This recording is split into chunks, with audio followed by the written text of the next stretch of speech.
Bon, vous-même, vous connaissez déjà les ajustements de certains responsables africains. Lorsqu'ils sont en vacances, le premier endroit où ils se rendent, c'est en Europe, aux États-Unis et en Asie. Ils ne passent même pas du temps sur le continent africain ou même dans leurs pays respectifs. Aujourd'hui, pour remanier ce problème, le général de brigade, M. Brice Clotaire Oligui Nguema, le président de la République du Gabon, a décidé d'interdire à tous les membres du gouvernement à compter du 21 août, donc la date de leur début des vacances, de passer ces vacances à l'étranger. Ils sont impérativement obligés de passer leurs vacances dans le pays et dans leurs provinces respectives. En tout cas, vous-même, je vais vous dire clair et net, on fait cette vidéo. Ce n'est pas pour faire un éloge ou une éloge sur la politique que mène le général Brice Clotaire Oligui Nguema. Mais nous faisons cette vidéo pour quand même applaudir cette mesure. C'est incroyable, hein?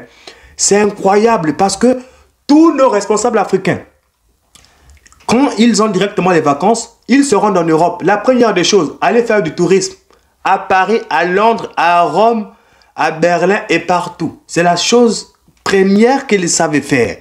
Aussi, on aimerait que dans cette mesure, ils puissent avoir des mesures, on va dire ça comment, plus efficaces et plus inclusives. Parce qu'on nous dit quoi? Que cette mesure va permettre aux Africains et notamment aux Gabonais de se réapproprier leur pays. Donc, les membres du gouvernement iront maintenant en vacances dans leurs provinces respectives pour visiter, pour tourner, parce qu'ils ne sont pratiquement pas là.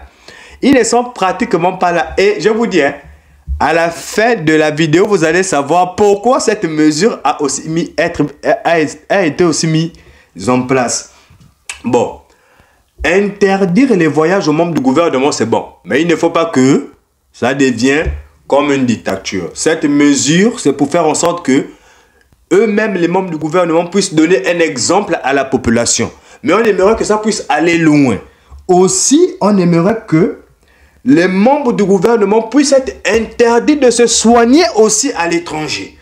Parce que eux, ils ont les moyens. Ils ne développent pas notre système sanitaire en Afrique. Lorsque nous sommes malades, nous, on se soigne en Afrique, alors que eux, lorsqu'ils sont malades, ils se taillent directement, vu qu'ils ont les moyens à l'étranger se soigner.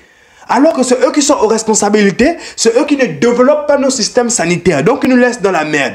On aimerait aussi que tous les membres de gouvernement des pays africains ne partent plus se faire soigner dans différents pays, mais se font soigner dans leurs nations respectives. Comme ça, s'ils n'ont pas développé le système sanitaire dans leur nation, ils vont bien subir eux aussi des conséquences. C'est ce qu'on aimerait. Je vous dis clair et net aussi. Aussi, on aimerait aussi que les membres du gouvernement de toutes les nations africaines arrêtent d'envoyer leurs enfants dans des écoles à l'étranger, que ce soit en Europe, en Asie ou aux États-Unis. Inscrivez-nous les élèves ou les enfants dans les nations respectives. Ça va faire en sorte que vous-même, déjà vous allez dépenser l'argent dans vos pays et aussi vos enfants vont connaître les réalités de certaines nations. Souvent vos enfants ou les enfants de ceux qui sont à nos responsabilités, ils sont en Suisse, en Angleterre, aux États-Unis, ils ne connaissent pas la réalité du pays. Et lorsqu'ils arrivent, ils se rendent compte que le pays fonctionne d'une autre manière, comme la manière dans laquelle eux, ils fonctionnaient là-bas en Europe. Arrêtez aussi d'aller faire du shopping chez les autres. Le shopping, les soldes. Non, il faut dépenser au pays, faire tourner l'économie du pays. En tout cas, cette mesure, c'est une mesure forcément que nous ne pouvons que applaudir. Nous sommes obligés de partager cette information avec la communauté panafricaine parce que c'est une information que nous trouvons judicieuse, qu'il faut prendre dans certaines nations africaines pour redresser même minimement l'économie de nos nations. Parce qu'un ministre, lorsqu'il arrive dans sa province natale, vous connaissez tout l'accueil qui est fourni, tout le cortège, tout le catalogue qui suit et les dépenses qui viennent avec. Donc c'est toujours bénéfique les gars, c'est toujours bénéfique. En tout cas aujourd'hui nous sommes fiers, mais je vous dis clair et net, dans le gouvernement gabonais, cette mesure pouvait viser 2 membres du gouvernement, notamment le ministre de l'économie, M. Maïs Mouissi, Il a directement le passeport français. Donc, lui, pour se rendre en France, c'est facile.